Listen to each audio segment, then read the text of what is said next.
isha unë për te. Isha ideali romantik që unë njohë dhe dashuron në tu. Isha ideali romantik që mbuloja me lule të dhurore. Isha dashuria e jetës saj. Baba i fëmijëve të saj, isha familja saj. Isha vetë jeta saj. Më të paktën kështu besoja unë pas fjalëve që më thoshte. Por në fund unë nuk isha asgjë. Isha vëllai i vëllait më të suksesshëm se unë. Isha vëllai i vëllait me cilën ajo më praktisi. Më praktisi me 2 fëmijë dhe iku me vllain tim. Të doja shumë që këtë histori ta kisha trilluar. Ta kisha lexuar diku apo ta tregoja për më shumë të tjerë. Por jo, kjo është historia e jetës time. E ditës në cilën vdiqa për unë gjalla për fëmijët e mi.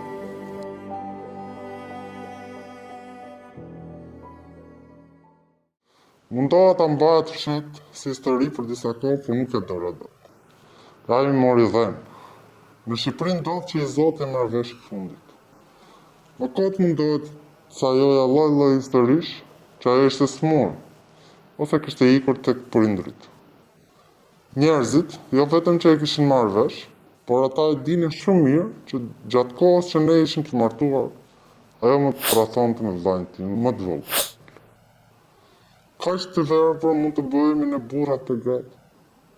Në hundën time, ajo shkonte me vllain tim, dhe më keq akoma, kur unë punoja për të mbajtur familjen, ajo thurte plane si ta arrëtisë me të.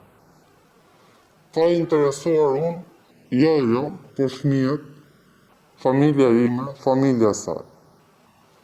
Na kalon të gjithë me një dam që për shumë muaj pas ajo iku, e kishin vështirë dilin nga shtëpia.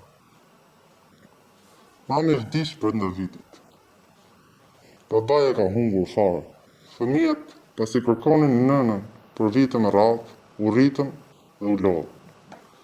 Asnjëherë nuk ja kam thënë çfarë ka ndodhur. Por ata janë rritur dhe kam frikë se e dinë. Shoqet e lagjes ua kanë thënë, kam dëgjuar ndonjë thashetën tek ty. E di me siguri se nuk flasin më për nënën. Por as gjatë gjajnë që i si të lodra, vllain tim, nuk e zënë më në gojë. Ne ishim të dy në një punë. Ajo ishte praktikisht varësia ime, sepse unë drejtoja një departament të rëndësishëm në një kompani private. Në fillim nuk ndodhi asgjë. Unë shefi dhe ajo një nga punonjësit që unë drejtoja.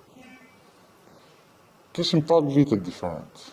Unë atëherë isha 30, ndërsa ajo ende në shkollën e lartë dhe kishte nevojë për të mbuluar shpenzimet e shkollës.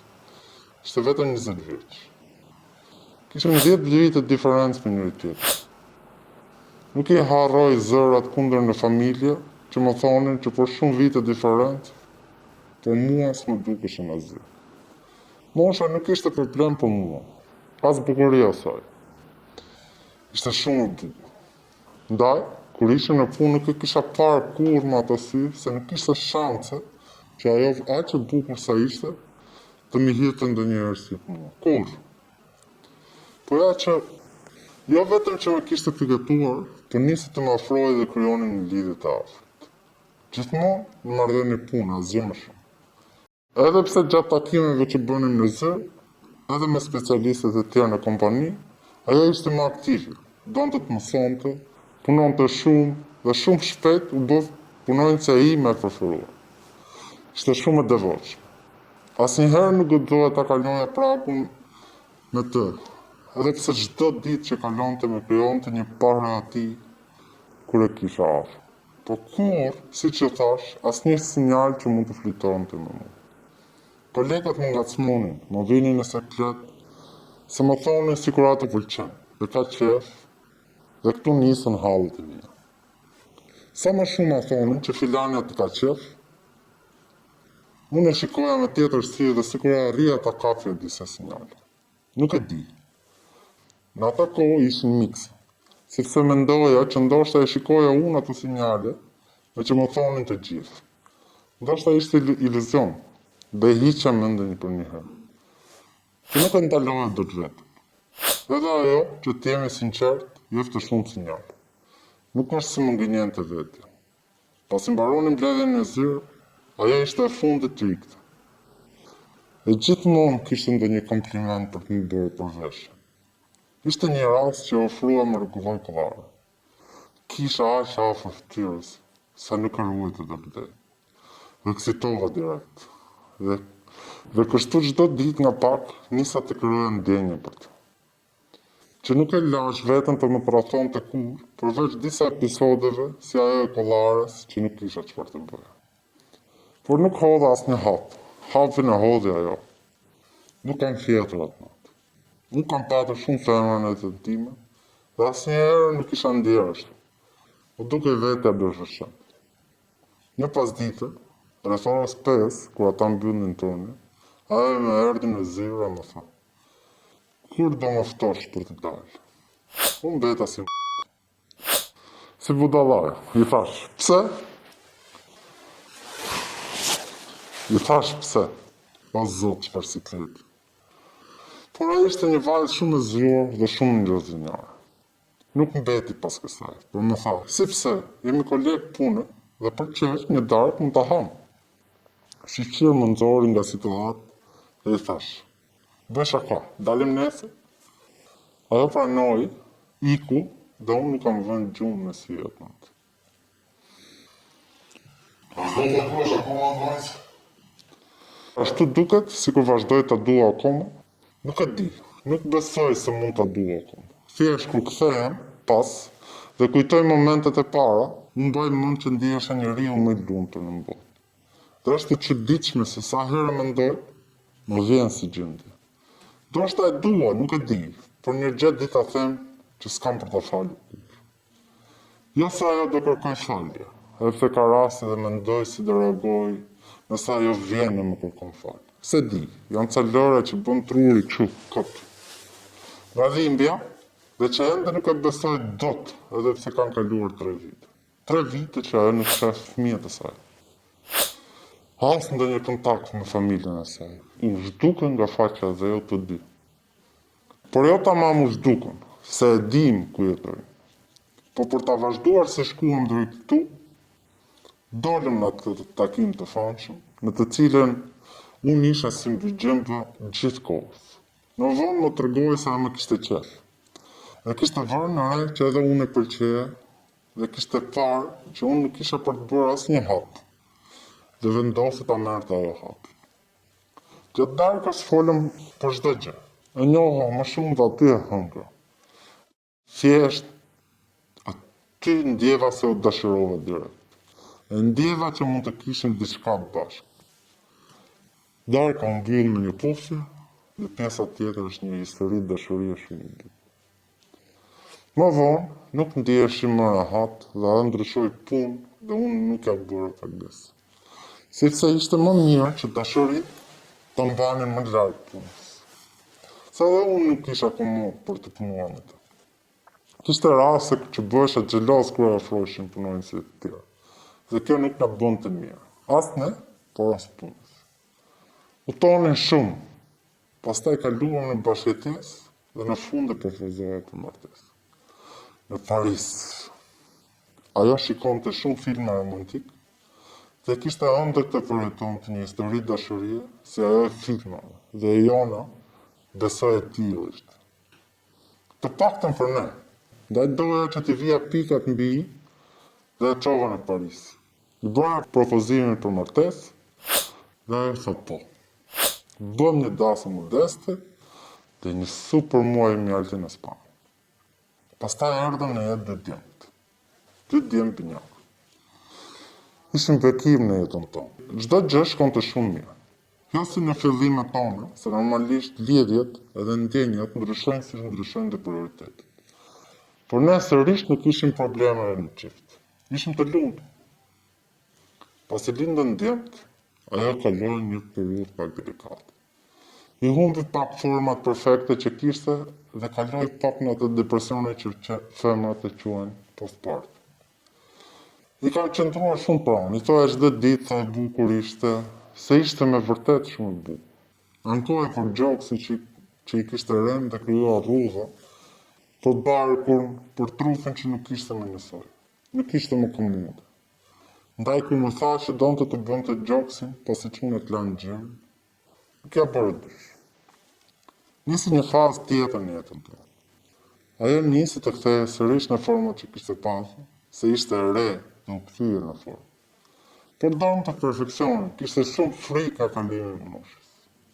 Pas gjoksit, bëri liposucion, nisi palestër, kthye në punë, dhe kej deri këtu. Tani që mendoj në atë kohë, edhe pse ne kishim një jetë normale, më mungonte këndësia në shtratë. Në fillim djenë, pastaj ishte lodhur pa gjumë, pastaj pa qef. Ne flinim bashkë çdo natë dhe kishte nga një justifikim. Bënim dashuri shumë rrallë. Pas asaj që ndodhi, mendoj që edhe më tradhtonte. Të tilla shenja ishin, por asnjëherë nuk dëshova apo të më shqetësonte diçka. Kisha shumë besim të verbur tek ajo. Mund të mendoja gjithçka, por asnjëherë që më tradhtonte. Apo më keq akoma, që më tradhtonte me vllain tim. Vllai im nuk vinte shpesh në shtëpi. Ne takoheshim nga prindrit, se ai ishte më i vogël. Ishte fejuar, por jetonte ende me prindrit. Nuk e kishte marrë hapin për bashkëjetesë me partneren e tij. Vllai ishte më i vogël se unë, gati në një moshë me gruan time. Lëviznim me mua i bashkë. Ka qenë i vogël, por shumë problematik. Merrej me shumë gjëra, bënte jetë luksi, ndryshe nga ne që kishim një jetë normale. Ai lëvizte me makina të shtrenjta, dhe nëse e pyesën thoshte që biznesi ishte shumë mirë. Asnjëherë nuk e kemi besuar, po hajko, punët e tij. Vllai ishte shumë i lëvizshëm. Sa herë e krijuara shkonte e çaj tek mami për dashnore që i kapte në përdor. Gruaja ime, që në fillim të martesës, nuk ishte nga ato nuse që shkonte shpesh në shtëpinë e prindërve të mi. Në këtë kohë që flasim, kishte filluar të shkonte shumë. Mami dhe babi ishin shumë të lumtur, sigurisht, por më vonë, mësuan se arsyet që shkonte nuk ishin prindërit e mi, por vllai. Ajo që më bënte më shumë çudi, ishte se her pas herë merrte djemt me sebepin të flinin nga gjysha. Dhe i thoja, hajt në shtëpi, shkoj vonë, po flie këtej, thashtë. Ajo që flinte nga shtëpia e prindërve të mi, që di, por prap kur nuk më shkonte mendja. Ditën që dyshova, prap s'më shkonte mendja atje, por që dyshova që mund të fshihnin ndonjë gjë. Mund të kishte ndodhur ndonjë gjë me mamin dhe muhabet e grash mund të kishte ndonjë sekret. Ishte një ditë që kalova për drejt nga mami dhe takova një komshia. Nga më pyeti për gruan. Thash, është në punë dhe do vi më vonë. Po tha se erdhi, por kishte dalë të paguar dritat, ndenjë e priti dhe iku. Mbeta. Ajo mamin e merrte në telefon ku shkonte, edhe pse ishte shkëputur nga puna për të shkuar tek mamaja ime. Dhe u trembu. Kur erdhi mami e pyeta, e më tha që nuk e kishte parë, mos e kishte takuar gati, sa atë e kishte lënë në gjumë. Prap nuk i rash pas. Kur erdhi, nuk e hafa as muhabet, as mamaja ime. Po kur ike me pyet edhe më tha, po më duket se kishte harruar djali lodrën e preferuar. Por e pash që nuk ishte në shtëpi i mami, kërkova dhe ika se nuk doja të zgjoja gë. E besova normal. Ajo jo vetëm që më tradhtonte me vllain tim, por shkonin e bënin në shtëpinë e prindërve të mi. Imagjinoni dot. Në dhomë ku ne jemi rritur aty, shumë shpejt u zbuluan. Jo nga ne, se ne nuk ishim vënë re gjë, paktën mu, por e zbuluan vetë ata. Ka qenë data 4 mars, në mbaj mund si tani. Ishte një ditë shumë e ftohtë. Shkova në punë si zakonisht, djemtë i çova në shkollë dhe nisa rutinën e ditës. Çdo ditë fëmijët i merrte ajo nga shkolla, me qenë se mbaronte më herët. Kur nuk mundej, shkonte nëna ime. Marrin nga shkolla e fëmijëve, dhe po më thonin që fëmijët përpresin. Si përpresin e thash, s'ka ardhur gruaja? Jo, më thonë. Po mamaja ime? Jo, asa jo. Morën në telefon gruan, nuk ishin folur fare ditë. Kisha shkuar me herët, po s'me kishte kthyer dhe nuk i kisha rënë pas se ndotë. Kishim edhe ndonjë ditë që nuk flisnin fare gjatë ditës. Vetëm kur afroheshin në shtëpi apo kishte ndonjë zhvillim gjatë ditës. Marr mama në telefon, më tha që nuk e kishte lajmëruar që duhet shkonte të merrte djemt. E qaj telefonin e saj, po më dilte i fiku. Shkova të marrë djemët. Mëndja me shkonte të më e keqa që të kishtë mund kishtë ndodhë. Mora djemët, shkoj në shpi, futa në brënda nuk ishte. Prita se thash, kush e di mos është në punë. Kaluan 2-3 orë nuk u duk. Morat në telefon familjen e saj. Motrën, shoqet, asnjëra nuk din të asgjë. Shkova në polici se po zinte nata, por duhet kalonë 24 orë që është personin të shpadën të humbë. Asnjë shenjë, asgjë. Mami ishte aty me mua në shtëpi, të gjithë duke pritur në ambush. Kur mami të bie telefon. Shtefi juar e vllai tim. Aty plasi bomba. Edhe pse në fillim nuk donin ta mendonin, më vonë e mësuan të vërtetën e të mërshme. Kur nata mori mamin, është shqetësuar dhe nuk po lidhet dot me në telefon. Kishte telefon e fikur gjithë ditën. Kishin qenë të zënë me gruan time, sa që nuk na kishte shkuar mendja të merrnim sa ai mund të rrinte edhe ditë pa shkuar në shtëpi. Nuk ishte ndonjë gjëre. Mamaja qetësoi dhe i tha se bënte shpesh, të priste se ndoshta nuk kishte vaj. Pastaj mamaja mbeti, ngrihem në vend. Nata ishte nga ana tjetër e telefonit. Ajo kishte thënë se kishte shkuar në shtëpi, se mos e kishte zënë gjumi që edhe kjo ndodhte shpesh. Dhe ai kishte marrë çdo gjë nga dhoma. Rrobat nuk ishin. Koleksioni orëve të Floririt që i mbante me kenari ishin zhdukur. Nuk e di se si, shkova në dhomën e gruas. Isha edhe me herë pas që kisha vënë re ku e kisha mund dënuar të atë moment. Shkoj në dhomë, bizhut e saj jo. As rrobat e Stinës. Kërkova për valigjë, as ato nuk ishin. Ja kishim mbathur bashkë.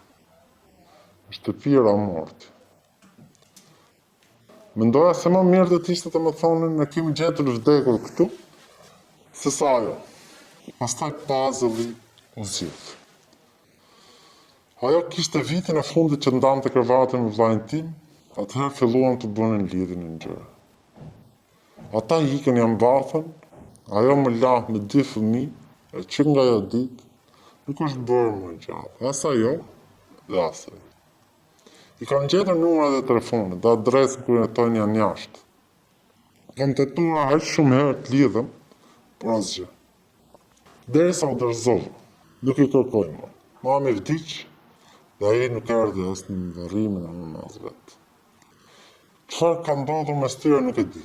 Çfarë ishte kjo dashurie kaq e madhe sa të lësh gjithçka të mbathësh. Të lësh fëmijët, cila nën do të lindte fëmijët e saj.